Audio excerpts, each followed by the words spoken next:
आचार विचार है वो देखना। पाठशाला पढ़ने का अर्थ यही है। पाठशाला के पढ़ने के दो अर्थ बताता हूं। पहला अर्थ तो कि पाठशाला पढ़ने का अर्थ है कि तुम महाराज बनना, तुम भगवान बनना, तुम आरिका बनना, पहला लक्ष्य। यदि ये ना बन सको, ये ना बन सको तो इनकी पहचान बन जाना। जो तुम्हारे नाम से जाने कि तुम किस गुरु के चेले हो, तुम्हारे नाम से जाने, तुम्हें देख करके जाने, हर क्रिया करते समय एक ही देखना, मैं जैन हूं और मैं जैन धर्म की पहचान हूं। इससे सारी दुनिया वो कार्य करे तो करे, मैं नहीं करूंगा। और करोगे फिर मत कहना बात, ज्यादा कर्म तुम्हें सजा देगा, तुम्हें सजा देगा सबसे। क्योंकि तुम अपनी जिंदगी में बहुत ऊंचाई पर सब कुछ अच्छा मिला था। मारीच को एक कोड़ा कोड़ी सागर वर्ष का निधन का जब मिथ्यात कर्म का बंध हुआ। क्यों? क्यों? सब कुछ उसको अच्छा मिला था, फिर भी मिथ्या दृष्टि हो गया। दादा तीर्थंकर, पिता मोक्षगामी, चाचा 99 मोक्षगामी, दोनों बुआएं जन्मजात बैरागणी, उच्च कुल उच्च जाति, सब कुछ अच्छा मिला था। और अच्छा मिलने के बाद भी वो खोटा हो गया। उस समय कर्म बनता है। अपना मूल प्रसंग था कि तुम जैन होकर के खोटा काम किया, जैन होकर के भी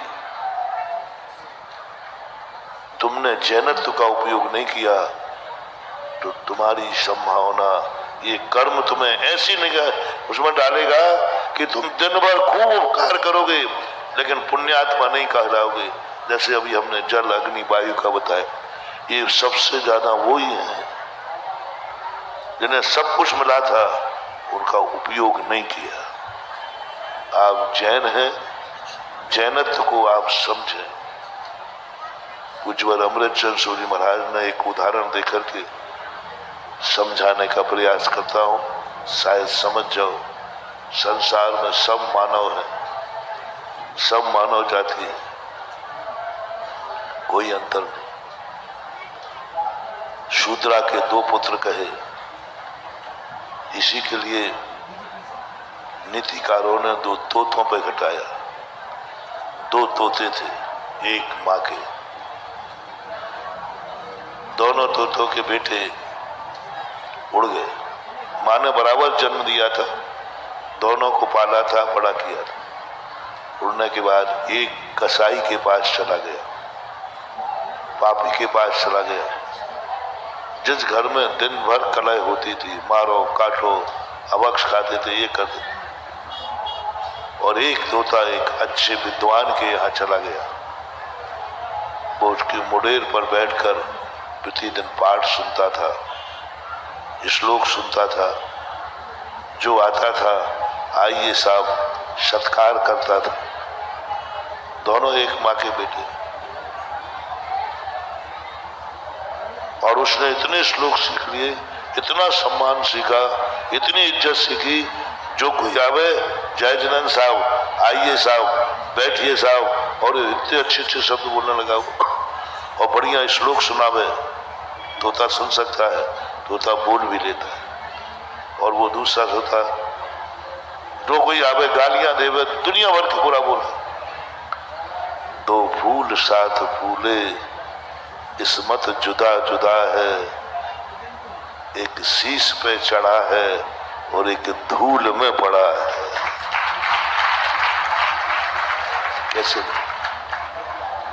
कैसे लोग? राजा ने कहा, जाओ नगर में से कोई अच्छा पोपट लाओ, अच्छा तोता लाओ। बढ़िया। मंत्री गए, वो कसाई के यहाँ का तोता मस्त था, मांस मांस खा के तगड़ा हुआ था। ले आए, दरबार में आते ही वो गालियां देने लगा, ए कौन बैठा है रे तू कुर्सी पर, बहुत बुरा बोला। राजा ने कहा ये किस दुष्ट ने पाला है जिसको इतनी भी अकल नहीं है, बुलाओ इसके पालने वाले को। और मंत्री कहा इसको जेल में डाल दो, फांसी पे चढ़ा दो। इसने तोते को ये संस्कार दिए, गंदा बोलता है सभा में, मेरे से गंदा बोला। तोता जेल गया, पालने वाले को भी जेल भेज दिया। तोता तो चाहिए था, दोबारा लाया गया। जैसे ही तोता आया, राजा साहब को जय जिनेन्द्र, राम राम, आओ भाग्य मेरे, आप पधारे आपके दरबार में। और इतना अच्छा बोला वो, और श्लोक बोलने लगा। राजा कहता है ओहो, ऐसा भी तोता होता है क्या? बोले बुलाओ इसको पालने वाले को, और राज दरबार में सम्मान किया जाए। तोते को सुख रत्न की उपाधि दी और पालने वालों को रत्नों से भर दिया, उसने मालाओं से राजा ने।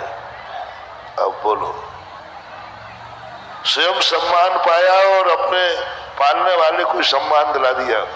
उसने स्वयं अपमान पाया, पालने वाले को दे दिया।